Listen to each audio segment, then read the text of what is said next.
Dê-me uma alavanca e um ponto de apoio e eu moverei o mundo. Foi com essa frase dita por Arquimedes, um dos maiores gênios da Grécia Antiga, que foi criado o princípio de alavancagem, hoje tão famoso no mercado financeiro e que provavelmente você já ouviu falar em formas de alavancagem, mas não teve aí uma explicação muito direta de como isso se aplica no seu dia a dia e de como você pode usar esse princípio poderoso no seu plano aí de crescimento financeiro. Se você é novo aqui, eu quero te dar as boas-vindas. Meu nome é Lorena Leite e esse canal foi feito justamente para você prosperar sem segredo, justamente porque a prosperidade está disponível através do conhecimento e coisas que você pode aplicar no seu dia a dia para ter uma vida financeira mais sólida. Então já se inscreve aqui no canal e deixa o seu like. Eu tenho certeza que você vai gostar desse vídeo e que vai fazer sentido na sua aplicação de vida, na sua vida financeira e principalmente aí nos seus objetivos futuros. Quando Arquimedes falou aqui sobre uma alavanca e um ponto de apoio, a ideia é você usar algo pequeno, um esforço pequeno, um recurso para você gerar um resultado maior. Isso vai acontecer em vários campos da sua vida que você pode usar como possibilidade de alavanca, justamente aí, principalmente voltado no que se referem às finanças. Mas existem três tipos principais de alavanca que eu acho que faz sentido a gente trazer aqui para você entender melhor esse cenário de como utilizar isso no dia a dia para crescer financeiramente. O primeiro deles é a alavanca de conhecimento, quando você tem a oportunidade de usar de conhecimento mesmo, fazendo cursos, especializações, enfim, algo pontual que vai te dar a chance de ter mais conhecimento e aplicar isso aí na sua profissão, no seu dia a dia, que vai te fazer ganhar principalmente tempo. Às vezes acontece você ter a oportunidade de conversar com uma pessoa, você pagar ali por uma consultoria, uma mentoria, ter uma conversa única com um profissional de 1 hora que vai te economizar anos da sua vida profissional, porque você vai poder aplicar princípios que aprendeu naquela conversa. Então, esse é um tipo de alavanca de conhecimento.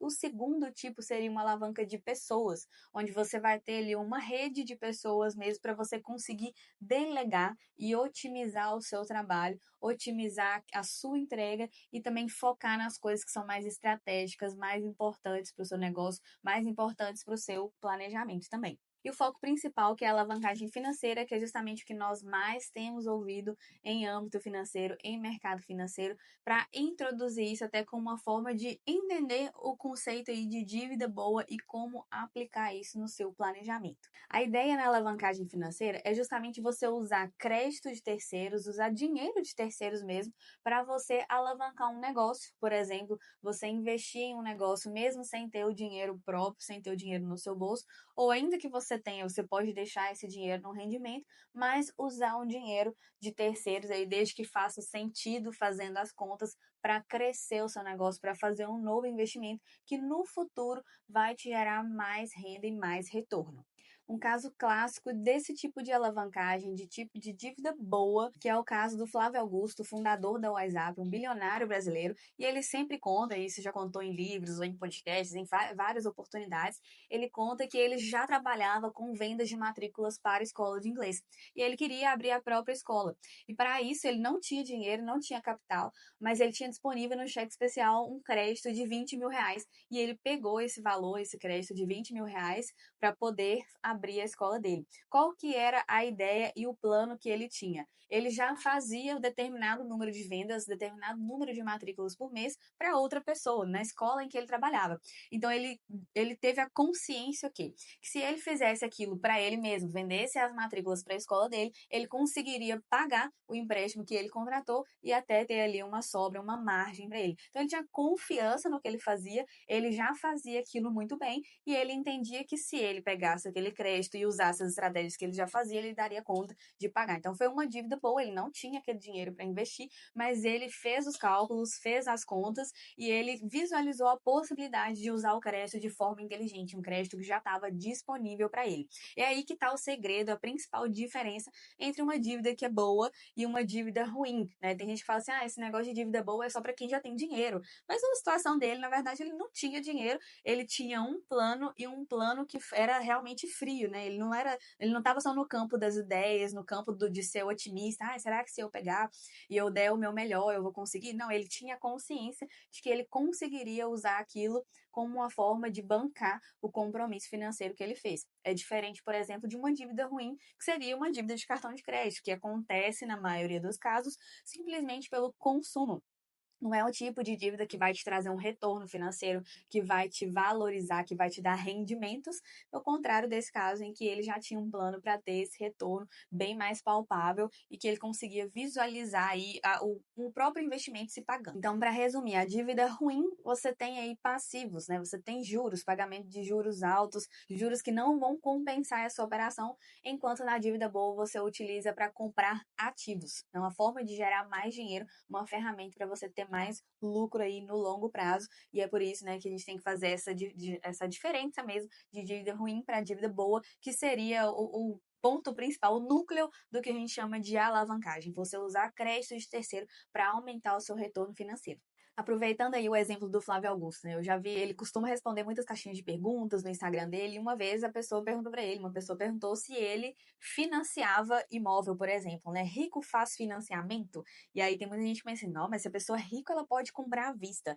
E aí a resposta que ele deu, eu já até comentei isso em outro vídeo aqui do canal, me chamou muita atenção, que ele falou, rico faz conta. Então, ainda que ele tenha o dinheiro à vista, que traz um rendimento para ele ali de 15% ao ano, por exemplo, e ele consegue um financiamento que é abaixo de 10% ao ano, ele tem uma diferença que não justifica ele tirar aquele dinheiro que está ali rendendo para ele, dando retorno para ele todos os meses, para pagar à vista e descapitalizar. Então ele falou, rico faz conta, a questão não é se faz financiamento, se faz isso ou aquilo, mas a gente consegue visualizar isso no nosso dia a dia também para você entender, analisar como usar essa dívida de forma inteligente para poder alavancar. Além dessa análise, é importante você fazer um planejamento e uma gestão mesmo de fluxo de caixa, dependendo do seu objetivo com essa dívida, que foi o que ele fez no caso da WhatsApp, né, que ele sabia que se ele vendesse X números de matrículas por mês, ele conseguia pagar o custo dele com aquele empréstimo que ele fez, aquele crédito que ele pegou. Então, precisa ter uma previsão clara para você analisar e ver se realmente faz sentido contratar esse crédito para alavancar. E, além disso, ter o foco de aplicação em ativos, em coisas que podem te gerar retorno, num grau aí menor, que talvez seja mais acessível para outras pessoas. Se você tem um pequeno negócio, eu tenho uma padaria, por exemplo, eu posso comprar um maquinário financiado a determinada taxa de juros, mas que vai me dar a chance de produzir muito mais unidades de pão, enfim, produtos diferentes em um tempo menor, com uma equipe menor. Isso é uma forma de você alavancar. Você consegue ter uma ideia de custo. Eu vou produzir X vezes mais e vou ter esse custo, e se eu produzir X vezes mais, eu vou pagar o custo desse empréstimo, desse financiamento. Então, você precisa fazer essa análise aí, colocar bem na balança o objetivo dessa dívida, fazer uma gestão clara de fluxo de caixa e não só otimista, né? Às vezes a gente tem uma ideia aí de ser muito otimista, eu já tive experiência com negócio físico, em que você é muito otimista sobre os resultados, sem ser algo ali palpável, tem um custo muito alto no início e que depois acaba se tornando uma dívida que não foi tão boa, né? Que você vai ter um custo real e que vai ter que honrar depois. Então, faça essas contas do modo mais frio possível e bem racional, né? Seja consciente. É importante você entender que existe essa possibilidade, que essa ferramenta está disponível para você alavancar, né? Existem outras formas de você adquirir patrimônio, por exemplo. Não é nem para eu ter um retorno imediato, mas eu vou adquirir patrimônio, que é o consórcio, né? Você vai fazer um plano de pagamento mensal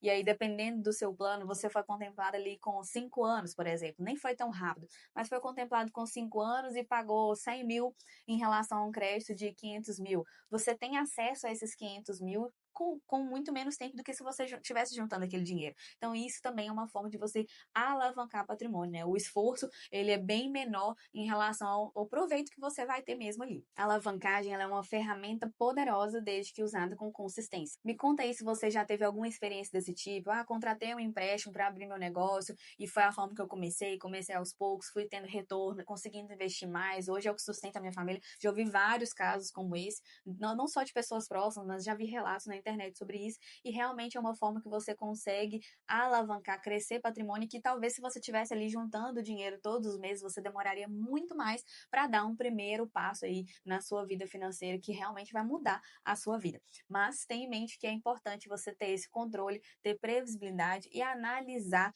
todo o cenário, né? As suas capacidades, a forma como você vai lidar com isso, porque sem dúvida é um segredo aí que muitos ricos usam, né? Até o Robert Kiyosaki no livro Pai Rico, Pai Pobre fala aí de você usar o crédito de terceiros, usar crédito de forma inteligente que os ricos fazem, que é para comprar mais ativos e continuar enriquecendo. Você acha que essa é uma forma que faz sentido para crescer financeiramente? Eu espero que esse vídeo tenha feito sentido para você, que você tenha entendido melhor o conceito de alavancagem e como aplicar isso no dia a dia da sua vida financeira e nos seus planos aí para crescer financeiramente e ser mais próspero. Então já se inscreve aqui no canal também para você receber mais conteúdos como esse e deixa o seu like, que é muito importante para esse vídeo chegar a mais pessoas. Então, já aproveitando, eu quero também indicar um outro vídeo para você entender melhor esse conceito de alavancagem aplicado ao investimento com imóveis, por exemplo, que é um investimento clássico, muito utilizado a alavancagem financeira também, patrimonial nesse sentido. Vou deixar ele aqui em cima para vocês, é só clicar para você acompanhar lá.